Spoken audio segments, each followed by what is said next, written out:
So hi everyone, this is Jabaz Taufiq, second year MBBS. और I no बहुत दिनों बाद मिल रहे हैं। मेरा एग्ज़ाम चल रहा था, सो लाइक वीडियो इस बीच में नहीं बना पाया। पर अभी फ़िलहाल मुद्दे की बात करते हैं, नीट 2024 आसाम के बारे में।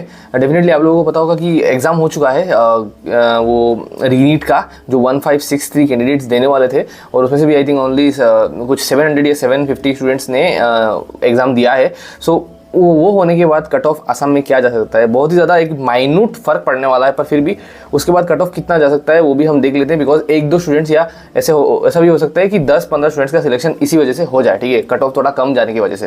बिकॉज डेफिनेटली उस वक्त तो ग्रेस मार्क दिया गया था, इसीलिए सबको हाई मार्क्स मिला था। और रीनीट के कितने पॉसिबिलिटीज है, और डेफिनेटली सबसे इंपॉर्टेंट जो बात है आसाम के स्टूडेंट्स के लिए कि सबसे इंपॉर्टेंट जो बात है आसाम के नीट एस्पिरेंट्स के लिए कि आसाम का स्टेट मेरिट लिस्ट कब रिलीज होने वाला है।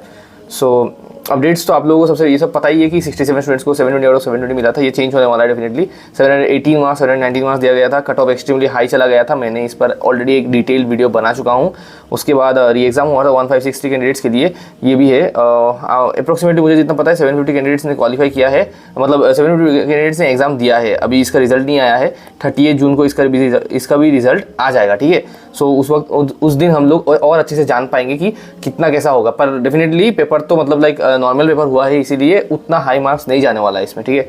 उसके बाद हाँ, सो एक चीज़ है, जैसे कि आप देखो इनमें से अगर 700 स्टूडेंट्स ने एग्जाम मतलब लाइक क्वालिफाई करेंगे, उसमें से 200 will be selected for government medical college, government medical MBBS college. मतलब मैं एक अप्रोक्सीमेशन पकड़ रहा हूँ कि लाइक 200 किसी तरह सिलेक्ट हो गए, ठीक है। इसमें से भी 100 फॉर सिलेक्टेड फॉर, या 200 या 100 सिलेक्ट होंगे गवर्नमेंट मेडिकल कॉलेज के लिए। सपोज 100 बहुत ज़्यादा है, ठीक है, 1:7 का रेशियो अगर मैं पकड़ूँ भी तो 100 बहुत ज़्यादा है।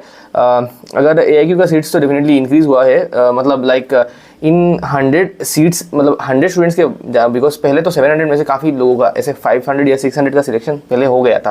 पर अभी बिकॉज 100 का होगा सिलेक्शन, मतलब हम पकड़ रहे हैं, जिसकी वजह से 400 या 500 सीट्स ऑल इंडिया कोटा के या स्टेट कोटा के भी आप बोल सकते हो, हरियाणा, छत्तीसगढ़, दिल्ली और राजस्थान के, वो छूट जाएंगे, ठीक है। उससे क्या होगा, increase in seats in the all India quota which will increase the chances of those scoring above 650 marks to get a seat through all India quota. मतलब आसाम में अगर कोई 650 प्लस मार्क्स स्कोर कर रहा है, उसके लिए ऑल इंडिया कोटा के थ्रू एक अच्छे कॉलेज का अच्छे कॉलेज मिलना, उसका चांसेस ज़्यादा इंक्रीज हो जाएगा। So it's a good thing, इससे कट ऑफ थोड़ा डिक्रीज हो सकता है। अब देखो आसाम में जितना अप्रोक्सीमेशन से, मतलब मैं बता रहा हूँ सोर्सेज से मिला के कि 193 स्टूडेंट्स को आई थिंक शायद बोल सकते हो कि 650 प्लस मार्क मिला है। ये मैंने ऑलरेडी एक वीडियो में आप लोगों को बता दिया था, मैं आप लोगों को अभी दिखा देता हूँ। ये देखिए, ये कुछ कोचिंग इंस्टीट्यूट्स है और इन लोगों ने ये सब क्लेम किया था। और जितने रियल रिजल्ट्स है, मतलब लाइक जितने सोर्सेज से मैं निकाल पाया हूँ, तो ऑलमोस्ट 193, आप बोल सकते हो 150, 190, 180 कैंडिडेट्स होंगे कि अप्रोक्सीमेटली मैं बोल रहा हूँ, जिनको 650 प्लस मिला है। पर बहुतों को मिला है, ठीक है। 180 is a very huge number for Assam this time. So इससे क्या होगा, इससे ये होगा कि लाइक डेफिनेटली ये लोग, इनमें से बहुत लोग लाइक बाहर जाने की कोशिश करेंगे ऑल इंडिया कोटा के थ्रू अच्छे कॉलेज मिलने का। सो इनका चांसेस इंक्रीज हो जाएगा। अब सीट मैट्रिक्स को एक बार हम देख लेते हैं, ठीक है। इसे याद करके रखिए, because seat matrix is very important जब आप कॉलेज का प्रेफरेंस चूज करोगे। So total number of seats is definitely 1600। इस साल 100 सीट्स इंक्रीज हुआ है तिनसुकिया मेडिकल कॉलेज के लिए की वजह से। और ऑल इंडिया कोटा के थ्रू 240 सीट्स रहेंगे। यही 650 प्लस वाले कैंडिडेट्स इधर से ही जाने वाले हैं। मतलब उन लोगों को डेफिनेटली 650 प्लस, मतलब 15% ऑल इंडिया कोटा जो पूरे इंडिया के, मतलब पूरे इंडिया में है, वहाँ से सीट मिल जाएगा, कोई दिक्कत नहीं है। North east state quota 12 seats, royal Bhutan 5-6 state quota के लिए बचे। 85% स्टेट कोटा के लिए 1337 सीट्स बचे, ठीक है। ओबीसी कैटेगरी के लिए 27% सीट्स, टोटल ओबीसी कैटेगरी के लिए 27% सीट्स जो है वो 360 सीट्स है। उसमें से भी आप देख सकते हो कि ओबीसी सब कैटेगरी के लिए 78 सीट्स है। बाकी जो 360 माइनस 78 है, समथिंग अराउंड 250 है आई थिंक, वो वाले सीट्स बचे हमारे ओबीसी एनसीएल कैटेगरी के लिए, ठीक है। जिनके पास सब कैटेगरी नहीं है। सब कैटेगरी मतलब अगर लाइक आपके पास टी गार्डन लेबर का वो है सब कैटेगरी है, या चुतिया कम्युनिटी का सब कैटेगरी, मोरन कम्युनिटी, मोटा कम्युनिटी, कोच राजवंशी या ताया होम। सो इनके लिए आप रेस्पेक्टिव नंबर ऑफ सीट्स भी देख सकते हो। टीजीएल के लिए सबसे ज़्यादा है 30 सीट्स, और कोच राजवंशी के लिए 13 सीट्स। सो इनके लिए आपको रिजर्वेशन मिलेगा। और इसका ये जो रिजर्वेशन होता है, इनका कट ऑफ भी कम रहता है, मतलब ओबीसी एनसीएल से कम ही रहता है, ठीक है। उसके बाद एससी कैटेगरी के लिए 7% 94 सीट्स इंक्रीज़ हुआ है। एसटी प्लेन्स के लिए 10% 133 और एसटी हिल्स के लिए 67 सीट्स 5%। एसटी का टोटल डेफिनेटली हम पता है हम लोग को 15% सीट्स है, लेकिन आसाम में एसटी प्लेन्स और एसटी हिल्स मतलब दो लाइक बाइफर्केशन किया गया है ताकि एसटी हिल्स जो है वो जो भी और भी ज़्यादा बैकवर्ड है उनको मतलब लाइक कम मार्क्स में भी सीट मिल जाए, ठीक है, उनको इसीलिए एक अपर लेयर ऑफ रिजर्वेशन दिया गया है। स्पेशल कोटा में 20 सीट, स्पेशल कोटा का आपको पता ही होगा। स्पेशल कोटा में फ्रीडम फाइटर, चार area, ex serviceman, extremist violence, matrix quota and sports quota, इसमें कोई सीट्स का इंक्रीज नहीं हुआ है, सो इसमें चिंता करने की कोई बात नहीं है। पीडब्ल्यूडी कैंडिडेट्स के लिए 5% सीट 66 सीट्स है। ये कोई अलग रिजर्वेशन नहीं है, ये हॉरिजॉन्टल रिजर्वेशन है। जैसे कि अगर कोई पीडब्ल्यूडी कैंडिडेट ओबीसी कैटेगरी से है तो उसे ओबीसी कैटेगरी का सीट भी मिलेगा और वही सीट पीडब्ल्यू में चला जाएगा, ठीक है। ऐसा भी हो सकता है अगर वो जनरल कैटेगरी का है, जनरल का सीट उसने लिया है और वो भी पीडब्ल्यूडी में चला जाएगा। सो एक्स्ट्रा कोई सीट नहीं दिया जा रहा है, वही कैटेगरी से निकाल के सीट दिया जा रहा है। और उसके बाद Assam government quota, Assam government school quota, so इसके रिगार्डिंग बहुत लोगों को कन्फ्यूजन हुआ है। सो फिर से मैं एक बार ये क्लैरिफाई कर रहा हूँ कि अगर आपने आसाम में 7 से लेकर 12 तक पढ़ाई किया है किसी आसाम के गवर्नमेंट स्कूल एंड उसके बाद आसाम के गवर्नमेंट कॉलेज में, आसाम का गवर्नमेंट कॉलेज का मतलब क्या है, स्टेट का government college, it is not CBSE और आईसीएसई, सेंट्रल के कोई भी गवर्नमेंट कॉलेज या स्कूल से पढ़ने से यहाँ पर नहीं होगा।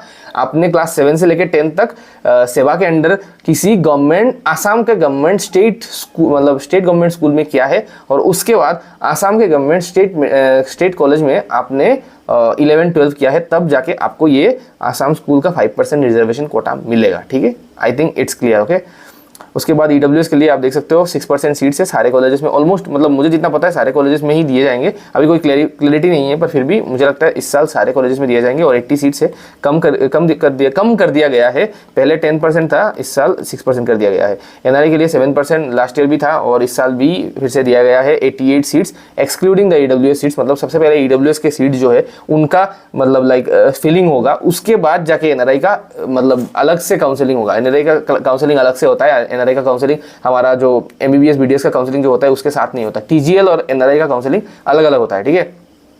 इसीलिए उन दोनों जो कैटेगरी है उनके लिए अलग से मेरिट लिस्ट भी निकलता है उन लोग का। After eliminating all reservation from state quota, general के लिए 495 या आप बोल सकते हो 500 सीट्स बचे। मैं ये पहले भी बता चुका हूँ। अगर थोड़ा बहुत सीट्स इंक्रीज हो गया +10 +20 +30 530 540 सीट्स जा सकता है, जिसकी वजह से जनरल का आप बोल सकते हो 500 या 520 बोल सकते हो, जो अप्रोक्सीमेट अमाउंट ऑफ सीट्स रहने वाला है जनरल के लिए, ठीक है। सो एक और चीज़ है, ये भी आप देख लो कट ऑफ जानने से पहले कि ओबीसी कैंडिडेट्स, एससी कैंडिडेट्स और ईडब्ल्यूएस कैंडिडेट्स जो है वो हर साल कैसे बढ़ रहे हैं, ठीक है। ओबीसी कैंडिडेट्स जो है 2021 में मतलब ये डाटा मैंने कहाँ से लिया है, this data is been taken from Assam state merit list. Assam के प्रीवियस स्टेट मेरिट लिस्ट को से काउंटिंग करके मैंने ये डाटा लिया है, ठीक है। अगर आपको कोई दिक्कत हो या किसी डाटा से आपको कोई मतलब like you have any contradictions then you can go and check it by yourself also, okay. OBC category के लिए 6493 मतलब 2021 में, 22 में 7000 आप बोल सकते हो, 23 में 8000 और 2024 में 9000 या 9500 तक रह सकता है, ठीक है, ओबीसी कैटेगरी। अभी एससी कैटेगरी के लिए 2021 में 2100 सीट्स आप बोल सकते हो, 2022 में 2300 सीट्स, 2023 में 2700 सीट्स और 2024 में 3100 प्लस सीट्स, ठीक है। ईडब्ल्यूएस कैटेगरी के लिए 4600 6700 और इस साल मेरे हिसाब से 7500 प्लस या 8000 सीट्स भी जा सकता है। ईडब्ल्यूएस का हर साल जो रिजर्वेशन है वो बढ़ रहा है, मतलब रिजर्वेशन का जो जितने लोग हैं कैंडिडेट्स है वो बढ़ रहे हैं, ठीक है। ऑल्सो रिगार्डिंग इन सीट्स तिनसुकिया मेडिकल, हाँ ये एक बहुत ही ज़्यादा इंपॉर्टेंट इन्फॉर्मेशन है, इधर आप ध्यान से देखो, ठीक है, मेरी बात ध्यान से सुनो। So regarding increase in seats, बहुत लोग बोल रहे हैं कि सीट्स इंक्रीज होने वाले हैं जिसकी वजह से कट ऑफ थोड़ा कम हो सकता है। सो मैं उसका जो फ्रीक्वेंसी है मतलब सीट्स इंक्रीज होने के बाद क्या उसका इम्पैक्ट रहने वाला है उसके बारे में मैं बता देता हूँ। तिनसुकिया मेडिकल कॉलेज में 100 सीट्स रहेंगे, ठीक है। 100 सीट्स में से 15% AIQ में जाएंगे और 85% स्टेट कोटा में आएंगे। हमें मतलब है स्टेट कोटा के सीट से 15 सीट्स इधर गए ऑल इंडिया कोटा में। उसके बाद 85 सीट्स आ गए स्टेट कोटा में, उसमें से ओबीसी कैटेगरी के लिए 23 सीट्स बचे, एससी के लिए 6 सीट्स, एसटी प्लेन्स के लिए 8, एसटी हिल्स के लिए 4, ईडब्ल्यूएस के लिए 5 सीट्स, वो भी अगर 6% रिजर्वेशन ईडब्ल्यूएस का सारे कॉलेजेस में दिया गया तो। अब सो उसके बाद अनरिजर्व के लिए बचे 39, मैं पकड़ लेता हूँ 40 सीट्स बचे, ठीक है। अनरिजर्व के लिए 40 सीट्स, तो अनरिजर्व के लिए इस साल 40 सीट्स इंक्रीज होने वाले हैं, ठीक है, जिसकी वजह से कट ऑफ में आप लोगों ने देख लिया होगा, जिसकी वजह से 500 तक गया था अनरिजर्व का सीट्स इस साल। सो कम ही गया था। So seats increase is minimal, not much impact on cut off. Cut off में ज़्यादा इम्पैक्ट ये 40 सीट्स नहीं ला सकते, ठीक है। 5 मार्क्स 6 मार्क्स का इम्पैक्ट ला सकते हैं, उससे ज़्यादा नहीं। Cut offs will increase tremendously and Assam students will have to be ready for it. ये मैं पहले भी बता रहा हूँ, अभी भी बता रहा हूँ, कट ऑफ बहुत ज़्यादा इंक्रीज हो सकता है असम में। ऐसा भी हो कि मेरिट लिस्ट निकले और कट ऑफ बहुत ही ज़्यादा हाई निकले, ठीक है, बिकॉज डेफिनेटली ये वाला नीट भी बहुत ज़्यादा फ्रॉड और स्कैम से भरा हुआ है, सो ऐसा भी हो सकता है। पर अगर सुप्रीम कोर्ट कोई डिसीजन देता है डेफिनेटली मैं आप लोगों को मतलब बता दूंगा, ठीक है। अब नीट 2024 का असम का expected cut off without grace marks. सो जनरल के लिए मैंने पहले बताया था आप लोगों को 600 से लेकर 610, वो मैं एक मॉडरेट रेंज बताया था। उसका जो लोअर लिमिट है 600 प्लस वही मैं रखने वाला हूँ। 600 प्लस तक जा सकता है असम का कट ऑफ अभी। ईडब्ल्यूएस के लिए 595 प्लस, ओबीसी के लिए 480 प्लस, एससी के लिए 490 प्लस। हाँ, एससी का कट ऑफ ओबीसी से थोड़ा ज़्यादा रहता है because SC candidates are a little bit more, या आप बोल सकते हो कि OBC candidates are a little bit less in Assam as compare to any other state. और एसटी प्लेन्स और एसटी हिल्स के लिए मैं जब मेरिट लिस्ट आएगा तब आप लोगों को अच्छे से क्लैरिफाई करके बता दूंगा, और मेरिट लिस्ट के बारे में भी हम बात करने वाले हैं अभी, सो रुकिए, ठीक है। सो जनरली आप लोगों को समझ में आ गया होगा 600 प्लस ये मैंने कैसे बताया, आप लोगों को समझ में आ गया होगा। ईडब्ल्यूएस के लिए 595, ओबीसी के लिए 480, हाँ 480 प्लस ही रहेगा। डोंट थिंक कि 460 तक जाने वाला है, नहीं जाने वाला है 460 तक, ठीक है, मैं बता रहा हूँ, और नहीं जाएगा, उधर तक नहीं जा सकता, ठीक है। अभी इस साल बहुत हाई जा रहा है और इसीलिए सब कैटेगरीज का इंक्रीज होने वाला है cut off. Assam merit list जो है वो बहुत जल्दी रिलीज हो जाएगा। As counselling is to begin for, मतलब ऑल इंडिया काउंसलिंग जो है वो 6 जुलाई या 6 जुलाई से लेकर 8 जुलाई तक मतलब लाइक टेंटेटिवली डेट दिया गया है कि स्टार्ट हो सकता है, ठीक है। सो एनटीए आई थिंक ट्राई करेगा कि 6 जुलाई में ही स्टार्ट कर दे, और 8 जुलाई में सुप्रीम कोर्ट में हियरिंग भी है इसके रिगार्डिंग कि लाइक काउंसलिंग मतलब रीनीट होगा भी या नहीं, सो उसके रिगार्डिंग भी हम लोगों को पता चल जाएगा। पर अगर 6 जुलाई में स्टार्ट हो गया काउंसलिंग तो मतलब ऑल इंडिया काउंसलिंग तो 5 जुलाई से पहले आ जाएगा, ठीक है। हम 5 जुलाई वही हमारा डेट है, 5 जुलाई से पहले, या आप बोल सकते हो कि 1 जुलाई, 2 जुलाई, 3 जुलाई या 4 जुलाई में, या हो सकता है कि जून के जितने दिन बचे हैं उनमें से किसी एक दिन को आप बोल सकते हो कि हमारा असम का स्टेट मेरिट लिस्ट आ जाए, ठीक है, by first week of July, और by 5 July merit list release हो जाएगा। कुछ और इन्फॉर्मेशन है कि आप लोगों को पता ही होगा, ये सब तो आप लोगों ने न्यूज़ में देखा होगा, यूजीसी नेट का एग्ज़ाम जो है, जो लाइक आप बोल सकते हो कि नेट जो बहुत ही ज़्यादा प्रेस्टिजियस एग्जाम होता है प्रोफेसर्स के लिए या कोई भी पीएचडी ग्रेजुएट के लिए, वो कैंसिल हो गया है। मतलब एनटीए नहीं, पर एनटीए से रिलेटेड जो लाइक एग्जामिनेशन अथॉरिटी है वही कराता था। नीट पीजी एग्ज़ाम जो है, जो लाइक क्या बोलते हैं उसे, आई थिंक एनबीई कराता है, एनबीई ने पोस्टपोन करा दिया है, कैंसिल नहीं किया है, सो पोस्टपोन करा दिया। वो भी डे बिफोर एग्जाम, वो भी 12 आवर्स, मतलब सुबह 8 बजे से एग्जाम था आई थिंक, और रात को 12 बजे बताया गया कि एग्जाम कैंसिल हो गए, मतलब एग्जाम पोस्टपोन हो गया है बिकॉज ऑफ सम इरेगुलरिटीज, मतलब लाइक जो आप बोल सकते हो कि एग्जाम का जो स्ट्रेचर है वो कॉम्प्रोमाइज हो गया था इसीलिए।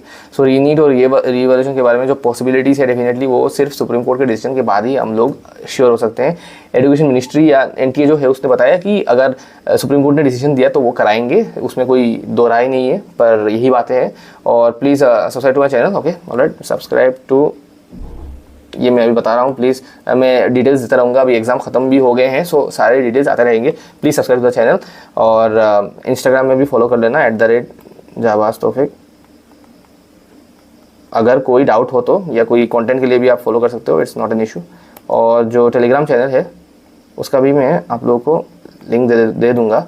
ये सारे लिंक्स में मेरे वीडियो के डिस्क्रिप्शन में रहेंगे, पर आप सर्च करके भी इसमें पहुंच सकते हो। @जाबाज तौफीक दोनों इंस्टा और टेलीग्राम का है। So this is all about this video, thank you and have a very great day, alright.